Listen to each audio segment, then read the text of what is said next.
Rīgā ir jāsakārto pašvaldību kapitāla sabiedrību pārvaldīšanas modelis. Rīgas namsaimnieks, Rīgas satiksme, padomēs ir sasēdināti dažādi cilvēki, kuri strādā nezināmās interesēs. Atgriezīsim Rīgas domes, Rīgas vadības kontroli pār kapitāla sabiedrībām, un tur rīdzinieki maksās lētāk par apkuri, transportu un namu apsaimniekošanu.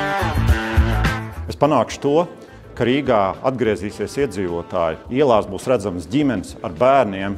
Rīga taps par modernu, eiropeisku pilsētu, kurā būs patīkami atrasties un veidot savas dzīves. Mums nav pusē pilsētas ziemeļu pārvads, kas savienotu Rīgas pilsētu ar Jūrmali. 10 minūtēs varētu izbraukt cauri pilsētai. Un tāpat kā Eiropas pilsētai nav prāmja, tāpat arī puspilsēta nav atrisināta ar satiksmi un nav tramvaju uz lidostu, Atgaitas vai Esbāņa. Līdz ar to mums tas viss ir jāpārskata un vajadzīga jauna vadība.